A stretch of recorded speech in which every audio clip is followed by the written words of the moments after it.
한 청년이 방탕생활을 하다가 그만 좋지 않은 성적인 질병이 걸렸습니다. 매독이라는 거죠.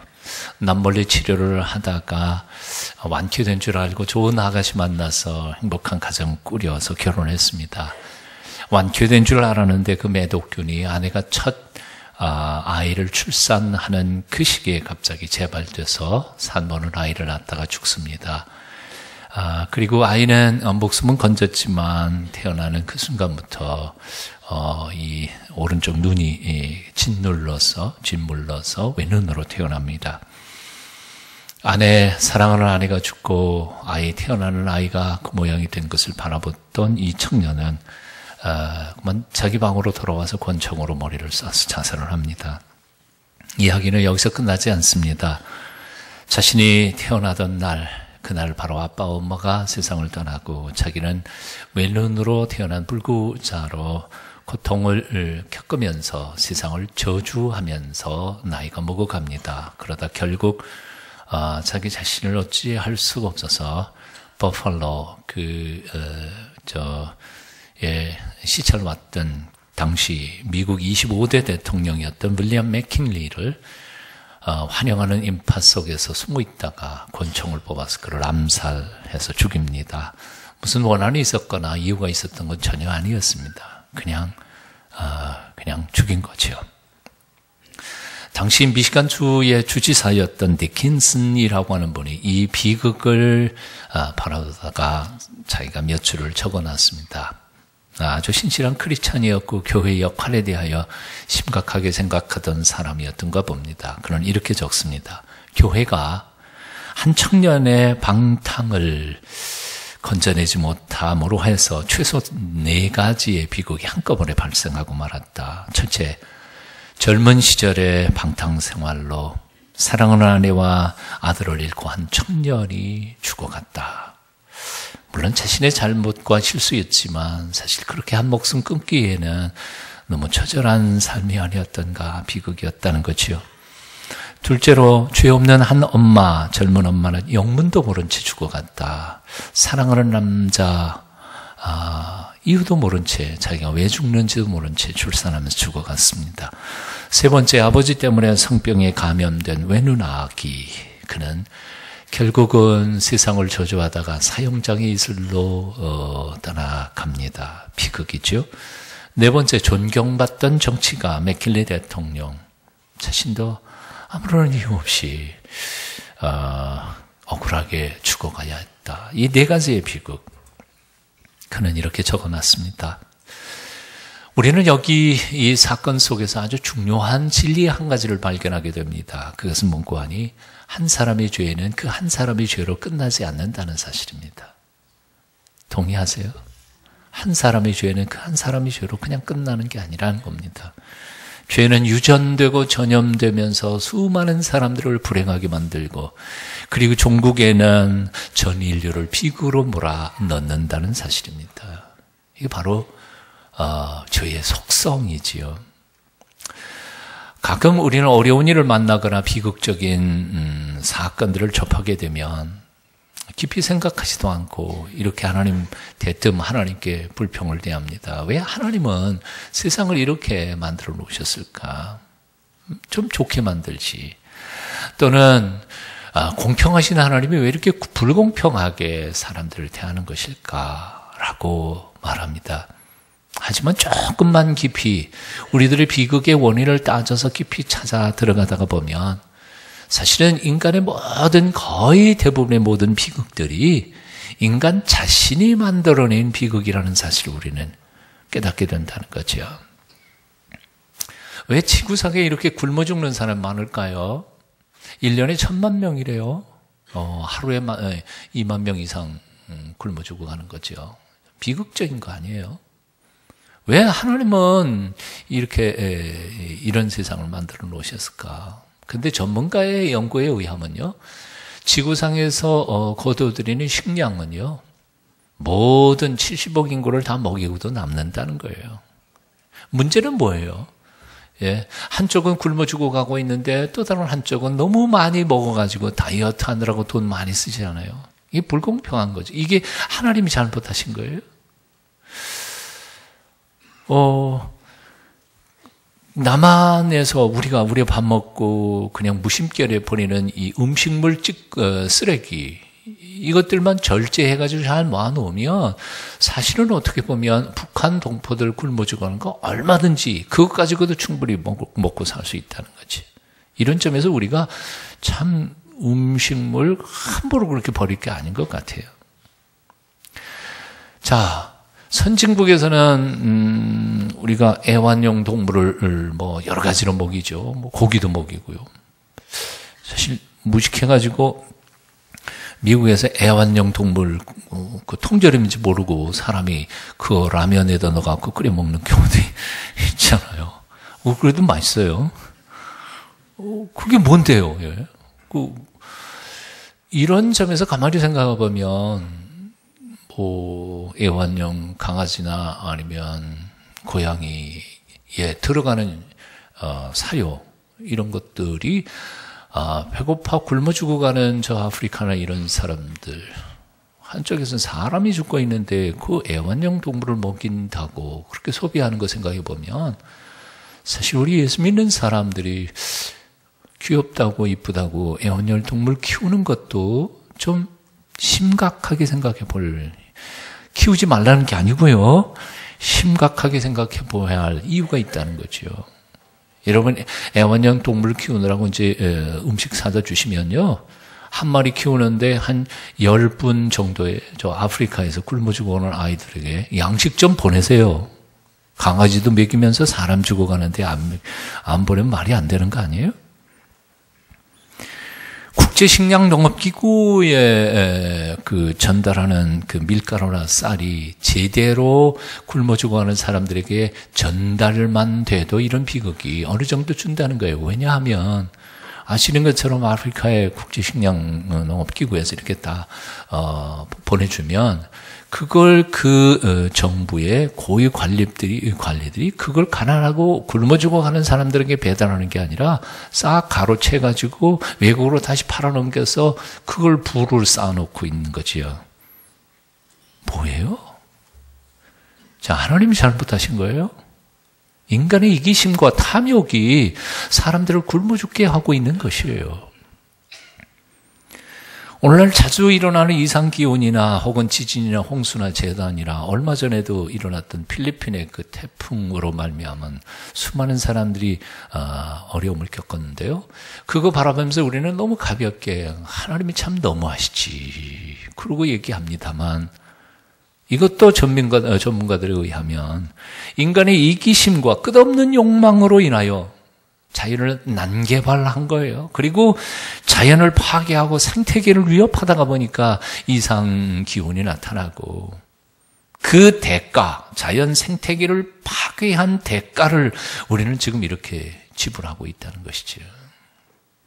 왜 이렇게 많은 범죄자들이 사회에 일어나기 시작했습니까? 하나님께서 허락하신 무형의 소중한 가치들, 사랑, 존경, 그리고 나눔, 우정, 이런 것들이 얼마나 소중한데 우리는 그런 것들은 아예 별로 보지도 않고 그저 눈앞에 보이는 황금 덩어리 반짝거리는 거, 찰나적인 것만 추구하고 욕심을 너무 부리다가 보니까 그만 세상을 이렇게 험악하게 만들어가고 있는 것 아닐까. 결론 내면 이렇습니다. 한마디로 하나님은 세상을 질서 있게 창조하셨습니다. 하지만 인간은 세상을 뒤죽박죽으로 만들어버리고 말았습니다. 하나님은 세상을 아름답게 지으셨습니다. 창세기 1장의 메시지가 아닙니까? 하지만 인간은 세상을 추하게 망쳐놓고 말았습니다. 하나님의 실수가 아닙니다. 하나님의 잘못된 섭리도 아닙니다. 오직 우리 인간들의 죄 때문에 이런 현상들이 일어나고 있는 것뿐이지요.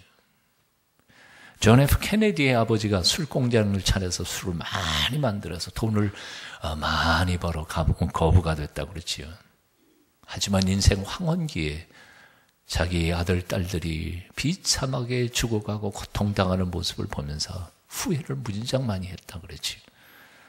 한 사람은 중풍으로 죽고 둘은 총 맞아 죽고 또 몇은 이혼하고 불명예스럽게 살아가는 그 집안의 사건들을 보면서 미국의 언론들은 케네디 가문에 내린 저주가 언제 끝날 것인가 그걸 가십거리로 보도를 하고 있습니다. 아직도 그래요. 결국 케네디의 아버지는 말년에 비통한 마음으로 이런 말을 뱉었다고 그러지 않아요. 내가 술 공장으로 술 만들어서 세상의 많은 가정들을 파탄시켰더니 하나님은 그 심판의 손길로 우리 집안을 지금 파괴시키고 계시는구나. 죄를 지으면서도 혹시 성공할 수 있을지 모릅니다. 수단과 방법을 가리지 않고 높은 자리를 쟁취하고 수단과 방법을 가리지 않고 인기를 얻고 유명한 사람이 될 수도 있을지 모릅니다. 하지만 분명한 사실은 그렇게 해서 자신이 저지른 죄의 대가에 대하여는 반드시 지불하게 될 것이라는 사실입니다. 아세요? 성공은 했을지 모르지만 성공 배후에 있는 자신의 죄악 때문에 벌어진 모든 대가에 대하여는 하나님은 반드시 거두시더라는 거지. 이런 점에서 보면 인생에 있어서 가장 큰 비극은, 그리고 그 비극을 만들어내는 씨앗은 죄입니다. 인생의 문제가 무진장 많죠. 경제적인 돈의 문제, 정치적인 문제, 문제가 무진장 많지만, 그러나 그 모든 문제의 배후에 가장 선결해서 풀어야 할 문제가 있다면 바로 그것은 죄의 문제일 것입니다. 성공하는 것보다 먼저 하나님과 나 사이에, 나와 이웃 사이에 죄 문제부터 풀으셔야 합니다. 출세하는 것보다 더 먼저 죄 문제, 하나님 앞에 해결하셔야 한다는 거지. 그거 해결을 안 해놓고 뭘 얻는다 하더라도 결코 행복할 수 없다는 겁니다. 바로 이 죄의 문제를 해결하기 위하여 2000년 전에 예수 그리스도께서는 이 땅에 오신 겁니다. 왜? 예수님께서, 나사렛 예수께서 하나님이 우리 인류에게 주신 가장 소중한 선물일 수 있습니까? 2주 동안 우리는 He's our purpose. 그분은 우리의 목적이시니까, 삶의 이유이시니까, 삶의 이유와 목적을 알려주시고 깨닫게 하시는 분이 바로 그분이시니까 그분은 우리의 최고의 선물이시고, 지난주에 우리가 얘기했던 He's our power. 그분은 우리의 힘이시니까요. 그래서 우리에게 주신 가장 소중한 선물입니다. 오늘 세 번째로 예수님이 우리의 선물이신 이유는 그분은 우리의 용서이시니까요. 그로 말미암아 우리는 조건 없이 하나님께로부터 용서받게 됐으니까. He's our pardon, 용서이십니다. 그분은 우리의 용서이십니다. 예수님은 당신이 이 세상에 오신 목적을 마가복음 10장 45절에서 이렇게 선포하시지요. 인자가 온 것은 섬김을 받으려 온 것이 아니라 섬기려 왔고 자기 목숨을 많은 사람의 대속물로 주기 위하여 왔노라. 모든 사람들의 죄값을 치르기 위하여 당신은 죽으러 오셨다는 거지. 여러분, 태어날 때부터 죽으러 오신 분이 있으세요? 혹시 손 들어 보실래요?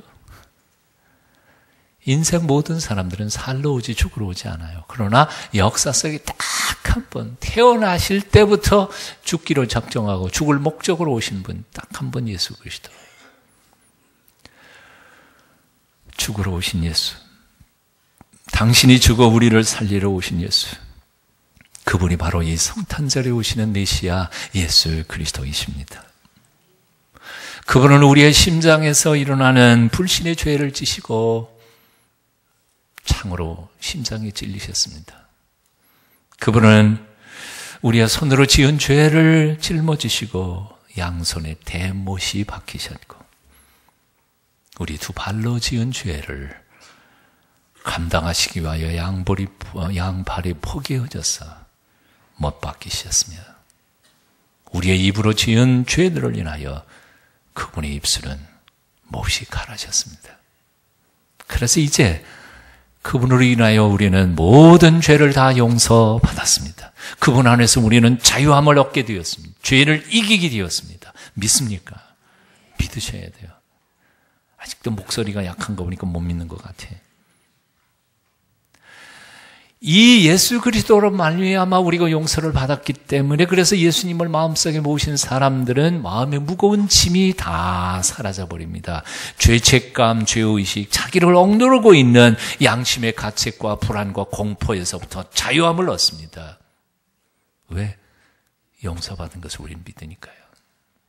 이 놀라운 축복이 2013년 이 성탄에 여러분의 것이 되시기를 축원합니다. 라틴어 번역본인 불가타 번역, 성경을 그렇게 번역했던 제롬이라고 하는 학자가 있습니다. 성탄절을 맞아서 주님 앞에 아름다운 선물을 드리고 싶었습니다. 나름대로. 자신의 생애에 있어 가장 아름답고 크고 소중한 선물이 뭘까 생각하다 보니까 자기 평생에 혼신을 기울여서 번역한, 헬라어를 라틴어로 번역한 라틴어 성경이었습니다. 그걸 불가타 성경이라고 그러는데요. 그걸 가지고 주님 앞에 나아갔습니다. 주님, 사랑의 선물입니다. 제 선물을 받아주십시오. 그때 마음속에서 예수님께서 나 그거 싫다 그러신 거예요. 예? 내 평생에 가장 소중한 이 성경을 드리려는데 주님이 싫다 그러시는 거예요. 다시 돌아와서 곰곰이 생각합니다. 그러면 이거 말고 내가 드릴 수 있는 소중한 선물이 뭘까? 그리고 한 평생을 이렇게 돌아오면서 하나님을 기쁘시게 해드리려고 노력했고 헌신했고 희생했고 봉사했던 선행들을 낱낱이 생각해 보는 겁니다. 그리고 그걸 좀 적어가지고 하나님 앞에 다시 나아갔습니다. 주님, 생일 선물이요. 성탄에 내 생각에는 저게 더 큰 것이었지만 그걸 안 받으신다니 이거라도 그러고 드렸는데 주님께서 또 뭐라 그러세요? 난 그것도 싫다. 돌아와서 낙심하기 시작했습니다. 내 생애에 주님께 드릴 선물, 아무리 생각해봐도 불가타 성경도 싫고 나의 선행도 싫고 그럼 다 받으시지 않으시겠다. 그러니까 이제는 더 이상 주님 앞에 드릴 선물이 없는 자기를 보면서 절망합니다. 낙심합니다. 그런데 그 순간 주 예수님께서 그의 마음속에 이렇게 말씀하시더라는 겁니다. 사랑하는 아들 제로마, 내가 내게 원하는 선물은 내가 번역한 성경책도 아니고 너의 아름다운 선행도 아니란다. 내가 너에게 간절히 원하는 것은 내 마음속에 숨겨두고 아파하고 억눌리고 있는 바로 네 죄란다. 그 죄를 내게 바쳐라. 그리하면 내가 기꺼이 용서하리라. 그 다음에는 내가 바치고자 했던 그 모든 선물들을 내가 기쁘게 받으리라. 그리고 내가 너를 위하여 예비해 놓은 선물들을 부어주리라. 주님께서 오늘 우리에게 요구하시는 것 뭐라고 생각하십니까? 오늘 예배 가운데 우리가 주님 앞에 나왔습니다. 하나님이 우리에게 요구하시는 게 뭘까요? 억만금입니까? 많은 헌금을 원하세요? 아니면 세상이 깜짝 놀랄 만큼의 헌신이고 봉사입니까? 선행입니까? 왜 예수님께서 성탄절 2000년 전에 당신의 아들을 이 세상에 보내 죽이셨습니까? 이유는 딱 하나밖에 없잖아요. 우리들 죄된 삶에서 죄를 청산해버리고 자유와 기쁨과 감격으로 죄에서 자유함을 누리며 하나님의 거룩한 아들과 딸로 살아가기를 원해서가 아니었던가요? 그렇다면 하나님이 우리에게 오늘 요구하는 것 중에 가장 중요한 건 뭘까요?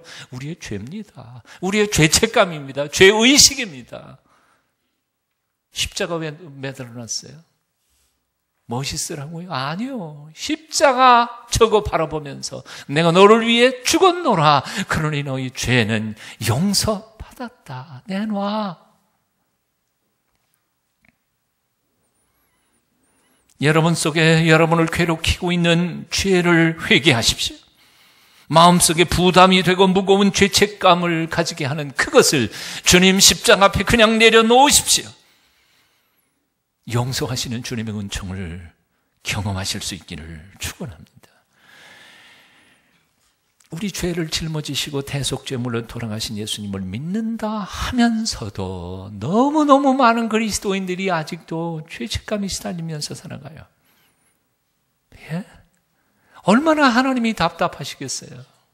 얼마나 주님께서 답답하시겠어요? 오늘 본문을 보면 가늠하다 현장에서 잡힌 한 여인이 등장합니다. 이 여인은 영생을 얻기 위하여 주님 앞에 제 발로 스스로 찾아온 게 아니었습니다. 오히려 그는 가장 부끄럽고 추한 모습으로 존경하는 예수 그리스도 그분 앞에 내팽개 쳐버린 겁니다. 세상의 모든 여인들의 희망이 있다면 뭘까요? 사랑하는 사람 앞에서 아름다운 모습으로 드러나지는 것 아닐까요?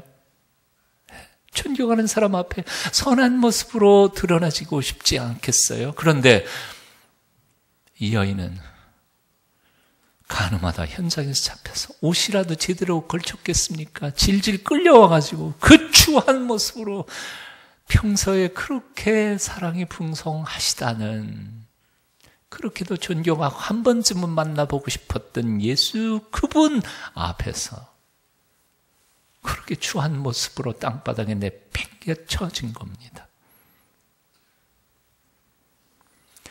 돌아보면 예수님께 나오는 사람들의 모습은 참 다양한 것 같습니다. 어떤 사람은 성공하고 출세해서 목에 힘주면서 자랑스럽게 나오는 사람들도 있습니다. 하지만 어떤 사람은 실패하고 갈 데 없어 두 손 들고 하나님 앞에 통곡하며 나오는 이들도 있습니다.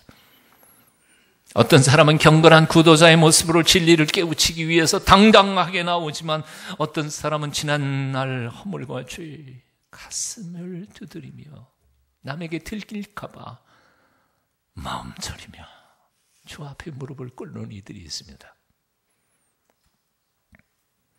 아마 오늘 이 예배에 참석한 여러분들도요, 마음이 백인, 백색, 천인, 천색일 겁니다. 근데 우리가 기억해야 할 거 한 가지 있습니다. 주님께 나오는 모든 사람들의 모습은 다양하다 할지라도 그들을 맞아주시는 예수님은 한결같다는 사실입니다. 믿으세요? 대통령이 왔다고 예수님께서 버선벌로 내려가실 것 같아요? 아니에요. 사형수가 왔다고 박대하실 것 같아요? 유식한 사람 환대하지도 무식한 사람 차별하지도 않으십니다. 힘 있는 사람, 힘 없는 사람, 돈 많은 사람, 돈 없는 사람, 잘생긴 사람, 못생긴 사람, 남자, 여자, 어른, 아이 할 것 없이 주 예수님께서는 모든 이들을 그저 사랑으로 맞아주시며 그들을 품어 용서하시고 새롭게 하실 줄로 믿습니다. 그래서 주님이 이렇게 말씀하셨잖아요. 수고하고 무거운 짐진 자들아 다 내게로 오라. 내가 너희를 쉬게 하리라. 한번 따라해 보십시오. 다 내게로 오라. 다 오라. 수고해? 힘들어? 그냥 와. 무거운 짐을 지고 피곤한 자들은 다 나올 수 있어요. 그리고 하나님 앞에서 쉼을 얻기를 원하는 사람들은 그냥 그 모습 그대로 다 나올 수 있어요. 이사야 55장 1절 이하는 이렇게 말씀합니다. 너희 목마른 자들아 물러나오라. 돈 없는 자도 오라. 너희는 와서 사 먹되 돈 없이 값없이 와서 포도주와 젖을 사라. 믿음만 있으면 된다는 거지요. 너희는 귀를 기울이고 내게 나와 들으라. 그리하면 너희 영혼이 살리라. 너희 영혼이 살리라. 사랑하는 여러분, 오늘 아침 여러분의 모습이 어떠하든지 형편이 어떠하든지 몰골이 어떻든지 간에 주님께서는 우리 있는 모습 그대로 받아주실 줄로 믿습니다.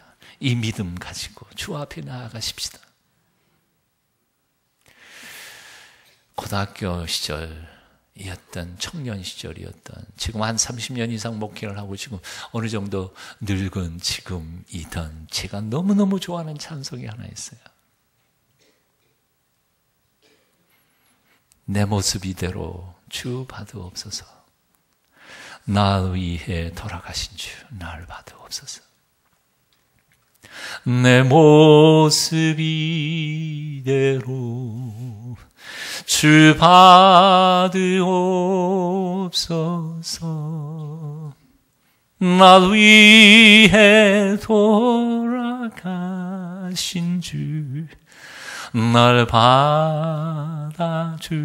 받아주소서. 후렴만 같이 불러볼까요? 내 모습 이대로 주 받아주소서. 날 위해 돌아가신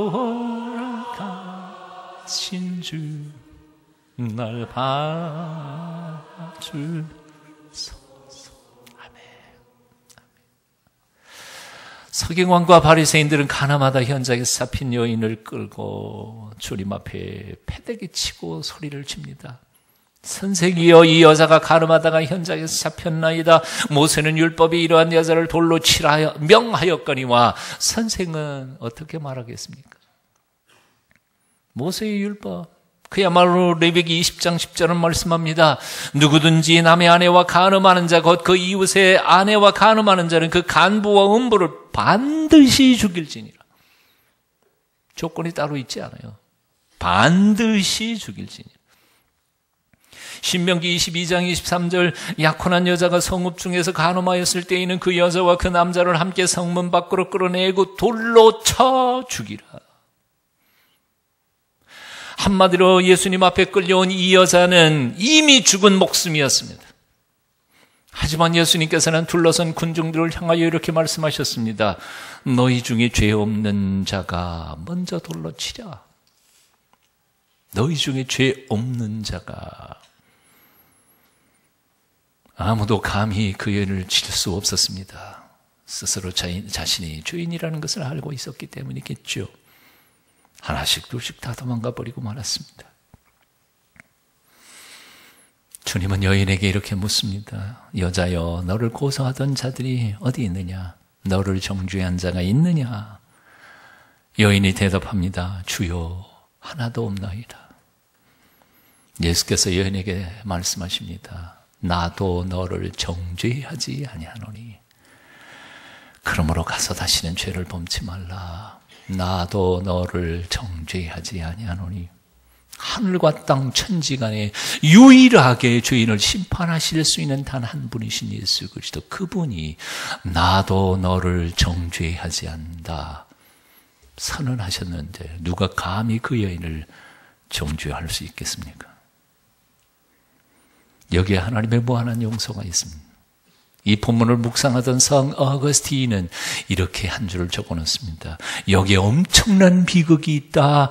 동시에 여기에 엄청난 긍휼이 있다. 라틴어로 쓴 이 문장 속에 어거스틴은 굉장히 중요한 단어를 두 가지를 사용하고 있습니다. 여기에 엄청난 비극이 있다. 라틴어로 미세리아. 여기에 엄청난 긍휼이 있다. 그럴 때 그 긍휼이란 말은 미세리코르디아. 똑같이 미세리예요. 비극이에요. 근데 그 비극이라는 단어 뒤에 뭐가 붙어 있느냐면 코르디아. 코르디아라는 말은 심장입니다. 심장. 즉 이 말의 뜻, 이것이 긍휼이라는 뜻인데 무슨 뜻이냐 하면 비극을 경험한 사람들을 바라보면서 심장이 뜯어지게 아프고 고통스러운 것, 그 심정이 바로 긍휼이라는 말입니다. 여인의 간음죄는 결코 용서될 수 없는 죄였습니다. 마땅히 돌에 맞아 죽어야만 했습니다. 하지만 예수님의 그 긍휼, 미세리코르디아, 그의 비극을 가슴 찢어지는 아픔으로 바라보시던 예수 그리스도의 긍휼이 거기에 있었기에 여인은 조건 없이 용서받을 수 있었던 것입니다. 어찌 이 여인만 그 긍휼을 받았을까요? 저와 여러분은 똑같이 그 긍휼을 힘입어 우리가 구원받고 하나님의 아들이 되고 딸이 된 것 아닐까요? 그렇다면 기뻐해야죠. 감격해야죠. 죄 있는 자를 죄 없다고 여겨주시는 하나님 그 아버지 앞에 감격하면서 살아야지요. 사도 바울은 이 감격을 이렇게 노래했습니다. 누가 능히 하나님의 택하신 자들을 송사하니요 의롭다 하신 이는 하나님이시니 누가 정죄하리요. 하나님이 무죄했는데 누가 유죄를 얘기하겠느냐 그 말이에요. 한번 따라해 보실래요? 주님께서 용서하셨다면 나는 용서받은 것이다. 확실해요? 내 감정에 상관없이 내가 용서받았는지 안 받았는지 잘 모르겠다. 증거 없이 진짜 내가 용서받긴 받았나? 헷갈릴 때도 많지만 주님이 용서하셨으면 용서한 거예요. 근데 못 믿어. 아직도 예수 믿는 사람은 못 믿어. 그래서 부흥회 때마다 레퍼토리가 있어요. 3살 때 지은 죄, 4살 때 지은 죄, 12살 때 지은 죄 다 틀어놓고 그냥 눈물 콧물 흘리면서 아멘, 용서받았다 기뻐하고, 그 다음에 부흥회 때 또 다시 또 3살 때, 5살 때, 12살 때 용서받은 거예요? 받았어요. 근데 자기는 뭐 확신을 못하는 거예요. 집에 고려 청자가 보물처럼 대대로 이어지고 있는데 난잡하게 장난하다가 보니까 깨버렸어요. 목숨보다 소중한 그 고려 청자를 깨버린 아버지 앞에 이제 죽었다 생각하고 안방에 들어 똑똑똑똑 문 열고 가서 신고합니다. 아버지, 제가 깼습니다. 자, 고려 청자가 소중할까요? 아들이 소중할까요? 당연히 아들이 소중하지 않아요. 그 아들을 팬다고 해서 고려 청자가 붙을 수도 없잖아요. 뭐해요? 이젠 끝난 거지. 어쩔 수 없잖아요. 아버지가 속은 상하지면 어떡해요? 그 얘기를 듣고는 알았다. 나가봐. 문 열고 나오면서 가만히 생각해 보니까, 야, 학교에서 성적표 5점만 떨어져도 종아리 되시던 아버지가 동네 나가서 조금만 장난 피워도 그냥 종아리 열 때 때리시던 그 엄하신 아버지가 아무 말도 안 하고 그 보물을 깼는데도 그냥 나가봐 그런 거 보니까 아무래도 내가 조금 잘못 들은가 보다. 우리 아버지가 내가 그 청자 깼다는 거를 잘못 들으신가 보다. 그래서 다시 아빠가 또 왜 왔냐? 저 아까 아버님이 잘못 들으신 것 같은데요. 제가 그 청자를 깼다니까요. 그래, 알았다. 나가봐. 나와서 가만히 생각하면서 이럴 아버지가 아닌데 아무리 생각해도 이양 다시 또 똑똑 두드리고 들어가서 아버지, 아마 잘못 들으신 것 같은데 제가 그 고려 청자 깼다니까요. 이놈아, 알았다니까. 나가봐. 그렇지 않아도 속상해 죽겠는데 자꾸.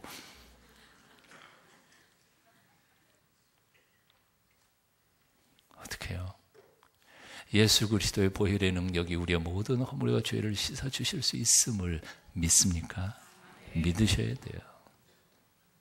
예수님의 그 긍휼하심, 죄에 빠진 인간의 비극을 바라보시면서 당신의 가슴이 찢어지고 심장이 찢어지는 그 긍휼, 미세리코르디아, 그의 긍휼 때문에 내가 구속함을 받았고 자유함을 얻었다는 이 기쁨과 감격이 이 성탄절에 여러분의 심령에 가득하시기를 축원합니다. 하지만 여기서 끝은 아닙니다. 그 엄청난 사랑을 내가 받았다면 이제부터는 그 긍휼을 실천해야 할 것입니다. 이제는 비극의 현장 속에 고통 가운데 있는 많은 이웃들에게 찾아가서 같은 그 긍휼로 그들을 사랑하고 섬기며 그들의 아픔에 동참하는 하나님의 사람들이 되실 수 있기를 축원합니다. 함부로 남의 비극에 감나라 배나라 잔소리하지 말고요. 저 사람 어떻게 잘못했으면 하나님이 저렇게 심판해가지고 저런 어려움을 겪게 될까? 함부로 그런 비판의 얘기, 비정한 얘기들을 뱉지 말고요. 아프고 괴롭고 힘든 사람들 그냥 받아들이고 수용하고 품어주고 위로하라는 말입니다. 피에르 파센이라고 하는 사람이 있습니다. 우리들의 날이라는 책 속에 다음과 같은 이야기가 등장합니다. 보그라고 하는 동네, 그 마을에 우고린이라고 하는 본성이 아주 착한 꼽추 아이가 하나 살았습니다. 아버지가 누군지도 모르고 엄마는 완전히 술주정뱅이 알코올 중독자라 도저히 그 엄마하고는 살 수도 없고 그래서 자기 누이 몇 살 위인 누이는 소란케라고 하는 루이하고 둘이 어린 남매가 따로 나와서 살고 있었습니다. 붉으니까 동생이 누이의 손길에 의해서 먹을 것도 챙겨주고 그러고 살다가 오늘날 이렇게 가난하고 가진 거 없고 붉은 이 남매, 수상하게 동네 사람들 보니까 그만 도둑누명을 쓰고는 감옥에 가게 됩니다. 몇 달 감옥에 있다가 석방되어서 나와 보니까 불구 동생이 어떻게 살았겠어요? 먹을 거 못 먹고 제대로 잠 못 자고 이리 저리 다가 보니까 병이 걸린 거예요. 꼽추에다가 분평이 약하니까. 이 누이가 그 어린 나이에 뭘 어디 가서 돈을 벌겠어요? 벌기도 힘들고 그러니까 결국은 동네 나쁜 남자들이 그 여자아이를 찝쩍거립니다. 그리고 돈 몇 푼씩 주면서 그 돈 받아가지고 이 소랑케라고 하는 누이는 자기 동생 병석 약값 대고 먹을 거 대면서 그렇게 살아갑니다.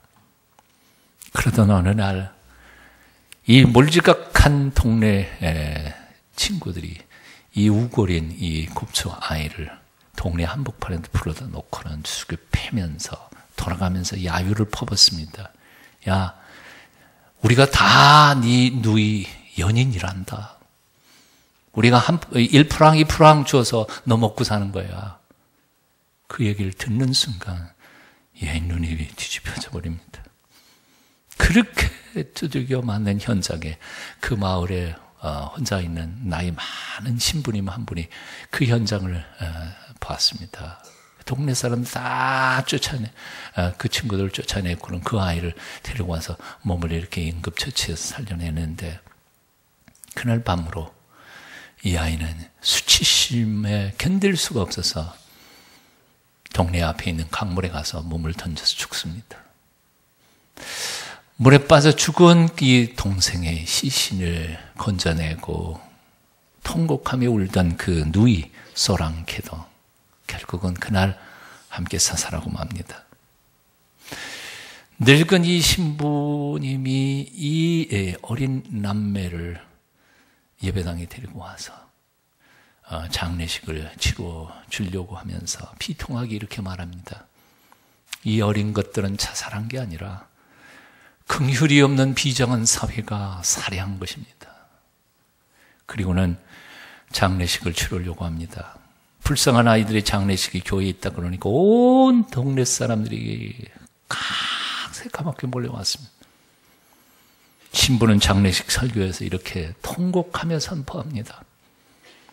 크리스찬들이요, 생사의 주권자이신 주님께서 심판날 나에게 내 양이 어디 있느냐 물으실 때 나는 주님께 대답할 말이 없을 것입니다. 그러나 주님께서 계속 재촉해서 세 번째로 내 양이 어디 있느냐 물으신다면 나는 그때 부끄러움을 무릅쓰고 이렇게 대답하겠습니다. 주님, 그들은 양이 아니었습니다. 그들은 일이 되었습니다.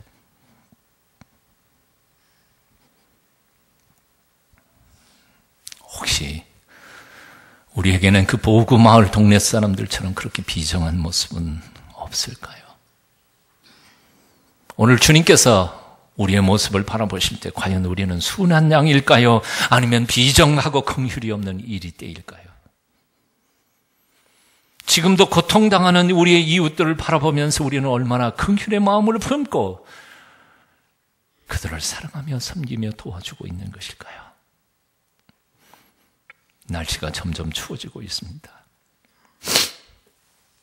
대림절 셋째 주일, 예수님의 긍휼, 남의 비극 앞에 자신의 가슴이 찢어지는 고통의 긍휼의 마음, 미세리코르디아, 이 마음으로 이 성탄에 자신의 죄를 회개할 뿐만 아니라 아프고 힘든 이웃들을 돌아보며 섬기는 하나님의 거룩한 양떼들이 다 되시기를 축원합니다. 기도하겠습니다. 사랑의 주님, 사랑하기보다는 정죄하기 바빴던 저희를 용서하여 주시옵소서. 남을 배려하고 섬기기보다는 내게 대한 남들의 대접이 소홀하다고 섭섭해했던 이 이기심을 회개합니다.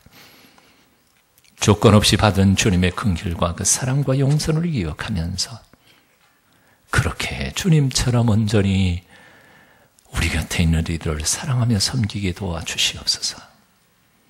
예수님 이름으로 기도합니다.